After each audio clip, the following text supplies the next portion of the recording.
you are watching the 13th episode of Ed and Ashley's 5-Minute Show.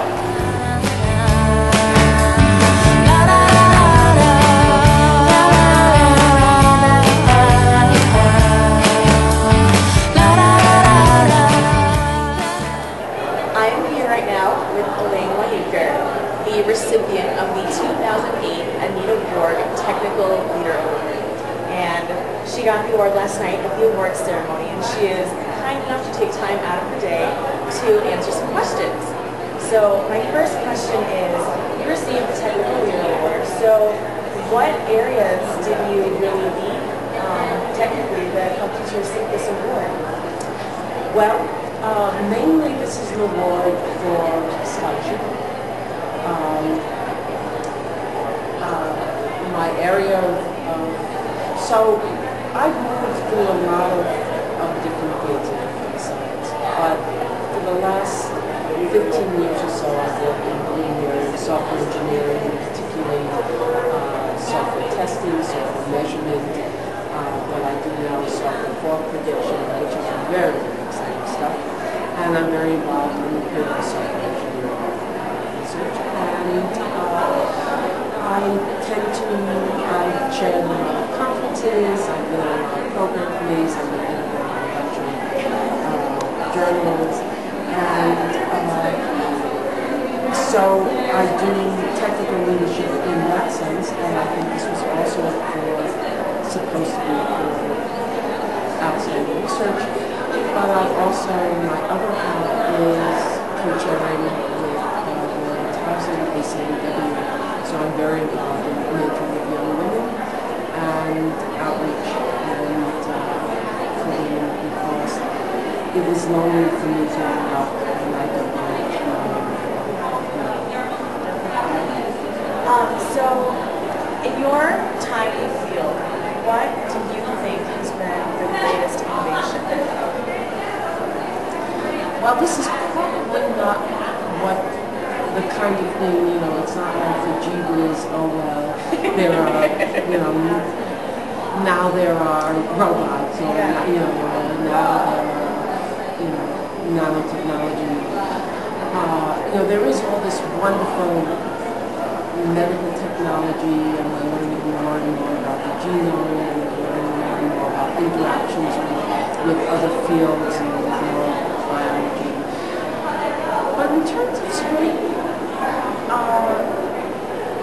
straight computer science and software engineering, I think for me, a really major thing is the understanding, and it's not universal yet, unfortunately, but the understanding that we have to be able to assess in concrete terms what we've done.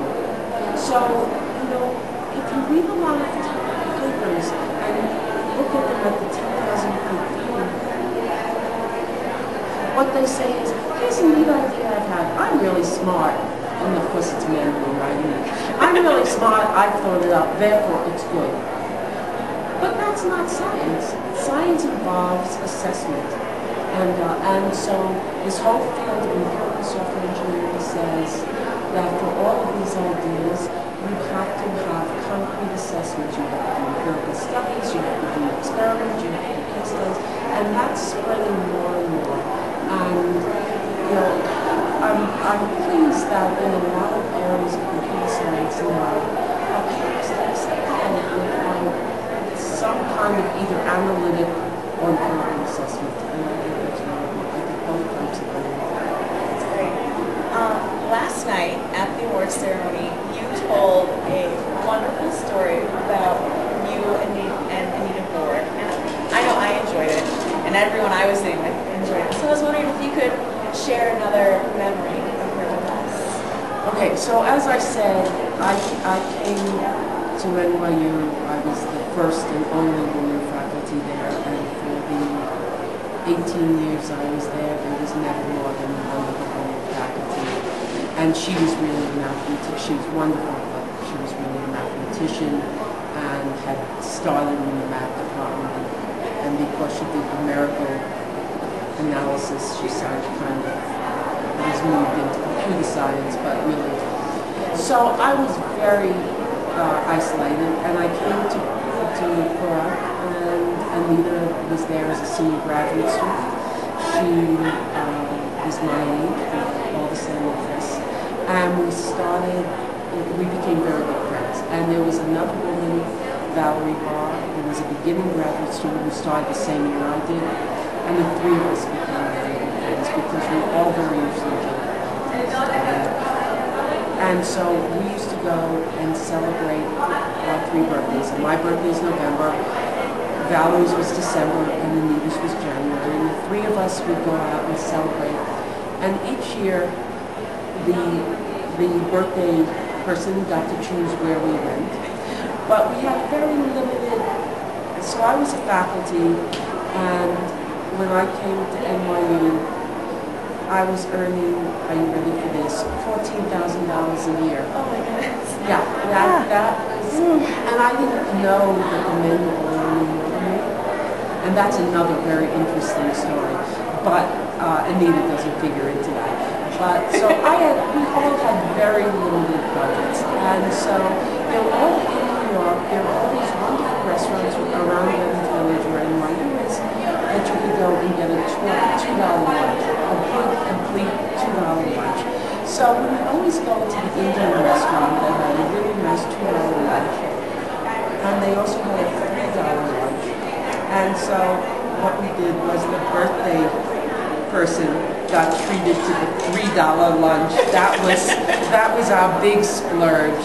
And so you could look forward once a year to being able to have the $3 lunch, which included, besides a full meal, an appetizer and a dessert, which of course you have to share with the other two whose birthday it wasn't, because otherwise you weren't going to get a piece of theirs when it was their birthday.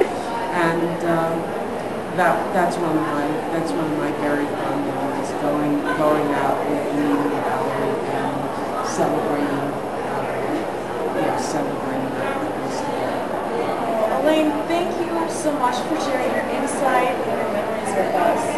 I know that much lot to hear about, the real beginnings and the innovators in women in computer science. Well, thank you, and it's been a pleasure to speak with you. Thank you. And you guys have been watching Ed and Ashley's 5-Minute Show.